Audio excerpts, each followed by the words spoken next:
मुरथाल नाम के एक गांव में एक बहुत ही मशहूर ढाबा था। पूरे गांव के लोग उसी के पास खाना खाने आते थे। ढाबे का मालिक और उसका बेटा मन लगा के काम करते। धंधा दिन दोगुनी रात चौगुनी तरक्की कर रहा है राजू।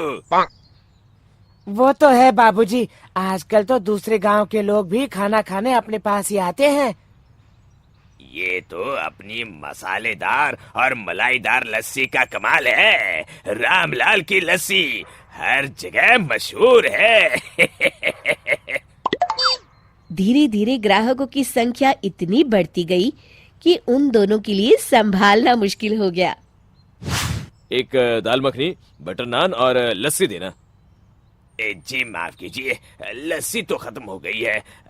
आखिरी ग्लास का ऑर्डर भी ले चुका हूँ। पर आप बैठिए, मैं आपको बाकी का ऑर्डर दे देता हूँ। नहीं नहीं नहीं भाई रामलाल, अब रोज खाने के साथ तुम्हारी लस्सी की आदत पड़ गई है, इसलिए रोज अपने ब्रेक में तुम्हारे ढाबे पे चला आता हूँ। अब बिना लस्सी खाना गले से कहाँ उतरेगा। इतना कहकर बंटी वहां से निकल जाता है। अरे सुनिए तो, साथ में 2 गुलाब जामुन मुफ्त हैं। तू ही खा लेना। राजू सब देख रहा होता है। बाबूजी, काफी दिन से लस्सी दोपहर तक ही खत्म हो जा रही है, तो फिर उसके बाद लस्सी ना मिलने की वजह से बहुत से कस्टमर नाराज हो रहे हैं। अगर यूं ही चलता रहा तो ढाबा बंद करने की नौबत आ जाएगी। सही कह रहे हो बेटा, लेकिन करे तो क्या करे। अभी पिछले महीने ही ढाबा बड़ा करवाने में सारे जमा किए हुए पैसे खर्च हो गए। अब लस्सी के लिए नया नौकर कैसे रखूं? कुछ और सोचना पड़ेगा। शाम को दोनों घर पहुंचते हैं। ये क्या माँ, तुम फिर से हाथ से कपड़े धो रही हो? ये इतनी बढ़िया स्लर्पुल की वॉशिंग मशीन लेके दी है तुम्हें, तो तुम अपने हाथ से कपड़े धोने की वजह से क्यों अपने हाथ खराब करती हो? तुझे तो पता है ना राजू, मुझे कहाँ आती है ये मशीन चलानी। बताया तो था माँ, पहले डालो कपड़े, फिर डालो पानी, फिर डालो सर्फ और मशीन घूमना शुरू।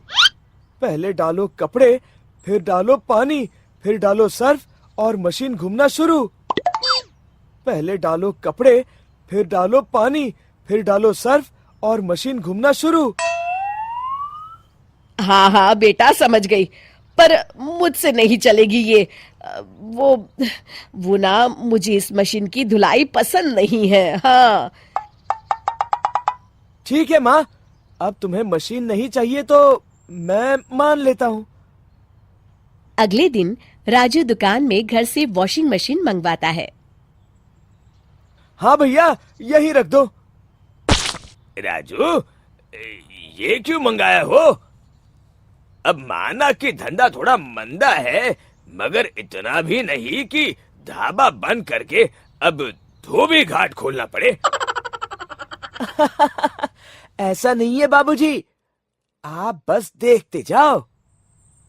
पहले डालो दही, फिर डालो गुलाब जल, फिर डालो हमारे स्पेशल मसाले और मशीन घूमना शुरू। ये लीजिए, 5 मिनट में मशीन भर के लस्सी तैयार। रामलाल लस्सी को चखता है। वाह रे वाह, हैरानी है, उम्दा, बिल्कुल वैसा ही स्वाद। बड़ा समझदार है रे तू, मेरा राजकुमार। किससे पता था तेरे माँ के हाथ से कपड़े धोने की आदत हमारे बिजनेस के काम भी आएगी। राजू और रामलाल अपने ग्राहकों को लस्सी परोसने लगते हैं। धीरे धीरे रामलाल का ढाबा वॉशिंग मशीन वाले ढाबा के नाम से मशहूर होने लगता है।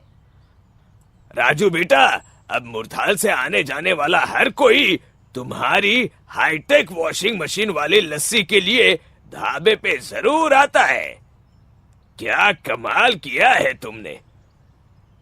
आप ही का बेटा हूँ बाबूजी, और वो कहते हैं ना, आवश्यकता ही खोज की जननी है। इतने में बंटी ढाबे पे आता है। अरे बंटी भाई, इतने दिनों बाद आए आप। हाँ भाई रामलाल, अब ये बताओ आज लस्सी मिलेगी या नहीं? ये बताओ कौन से फ्लेवर में चाहिए? शिक्षा, मुश्किल समय में हिम्मत नहीं हारनी चाहिए, क्योंकि आवश्यकता ही खोज की जननी है।